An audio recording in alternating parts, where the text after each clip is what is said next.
Welcome back, one and all, to another exciting edition of Transformers Reviews. Well, as you guys might be able to guess, today we are taking a look at this guy right here, Wheelie. Which, look at this guy. Is he not rocking a nice, decent orange? Okay, I can't keep this up because it's the infamous Wheelie that comes with our blue Dino boy here, but he's always looked like he's just kind of sitting on the toilet. Now, this actually comes from one of his comic appearances in a storybook, as you can see with this picture here, and how he does match the colors with our guy right here. So the storybook he comes from is The Story of Wheelie, the Wild Boy of Quintesson, which I guess they didn't go with the cartoon name of Quintessa, but it's basically supposed to be the same planet. And that's pretty much it for this little accessory. So now that he's out of the way, let's get on to the star of our show. And this is not the first time that we've had a triad of Tyrannosaurs on this show. Maybe it's the Tyrannosaur 3-pack over here. And you know what is worse than one T-Rex? Well, basically 3, which is what my wallet said. However, to that wallet, I say it could have been worse. I could have bought 5 and spent over $250. So, consider yourself lucky. However, for you guys, we actually have these two boys on the side to serve as a nice point of reference. Now, I'll be honest, I have never liked, on Grimlock, the guns sticking off the backs. Now, if you were to ask me which one of these would be my favorite between our blue guy, Banana Lock over here, and Gray Grim, well, I think it's obvious I'm going to go with our G2 guy, because, come on, it's a blue Tyrannosaurus Rex. That's just freaking cool, man. So in taking a look at how this boy differs from the other Grimlocks, I think we'll start here on the back. And you can see that the traditional green, red, and blue is still mostly there, but since this guy is just all blue, they don't have anything to differentiate it back here, but gray tail remains the same. And of course, neither of these boys have the tiger stripes, which not a big surprise. But even the black toes, you can still see that. One thing that I actually kind of dig is you can see over here that on the Studio Series, he has the solid gold neck like you would see in the animation. However, since this thing is hearkening to the toy, you can see how the neck differs with more of that translucent, kind of like a dirty brown, where you can see the tech detailing in the neck. I totally dig that. Of course, I love the red eyes, kind of gives it a little bit more of a sinister feel to it. But the other thing is you'll notice like the red stripes on these boys on their sides, that remains the same.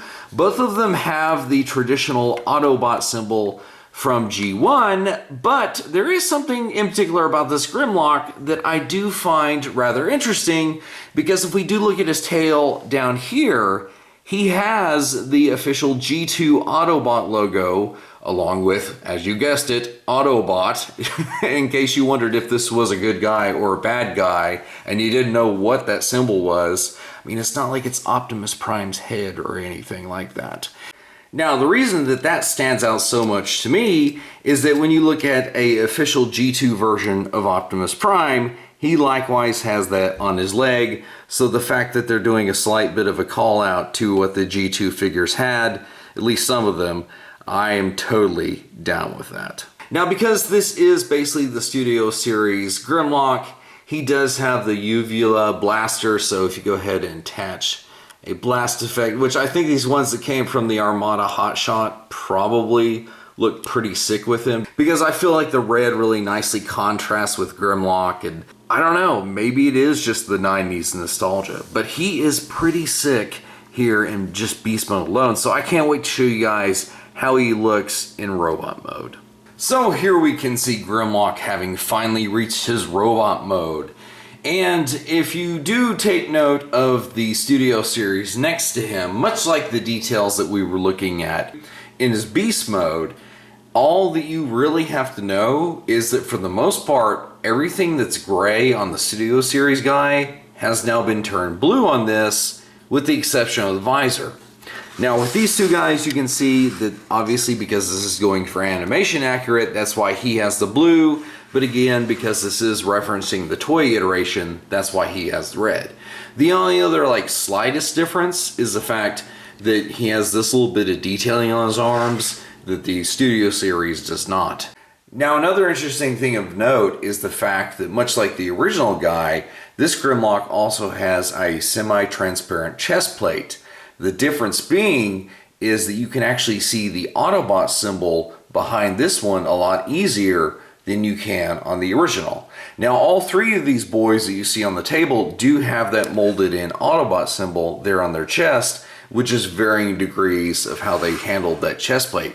With the other Generation 2 guy, you can see that that symbol is molded in there, but because of how they chose to handle the chest for this concept G2 Grimlock, it's just a slight bit different, with it being concealed by that little bit of detail right there.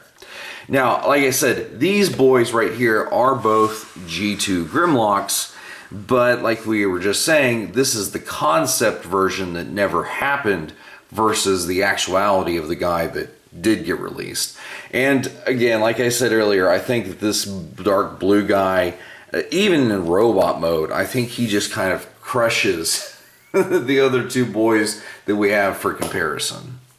However, I feel there is one thing that we need to address, and it's actually something that I brought out in my last video with Red Alert and Optimus Prime, is that with Grimlock, all three of these boys, the only weapon accessory you get is the rifle. Now, as you can see back here with the G1 version of Grimlock, this sword actually didn't even come with him. You had to buy Swoop in order to get his original sword. So I'm like, oh, that kind of bugs me a little bit. And over here you can see this guy, what he's rocking, that's actually a third-party sword that I think works really well for him, but they do have a red version. And considering how well this Grimlock looked with the red blast effects, which makes me kind of think that maybe I should give this guy a red iteration of the sword, because like I said, I think the orange one works decently well enough with our G2 concept Grimlock. So for some non-Grimlock comparisons, here you can compare them with the G2 Tanker Optimus Prime, Road Rocket with Leadfoot, and then also just for some fun, we also have our boy Hubcap down here. And so with this group of Autobots, I think he looks pretty sick. I wanted to pull figures that actually had Generation 2 releases. That's why these four specifically are here. But I wanted to show you figures that are modern interpretations of dudes, well, I guess in this case now a girl, in the fact of how they actually have modern updates. So yeah, I mean, for this, it's kind of a cool little subset to have, because I came into the whole Transformers franchise at the very tail end of Generation 2 before falling in love with Beast Wars when it came out in '96. So yeah, I mean, it's kind of a cool little thing for me, because I never had the original iterations of these characters aside from this boy right here, which was my very first Transformer, Hubcap was. So with that basically being said, that's all I have to tell you about Generation 2 Grimlock. I hope you guys enjoyed this video, and until next time everybody, we'll see you in another review.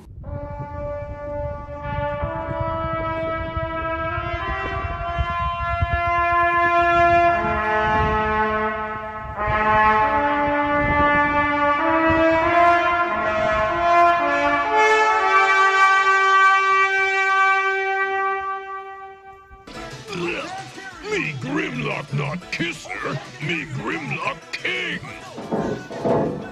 Transformers! It's the heroic Dinobots, Snarl, Slag, and Grimlock. These massive monsters transform into mighty robots. They'll blast those Decepticons into extinction. Transformers! Transformers Generation 2. Dinobots each sold separately.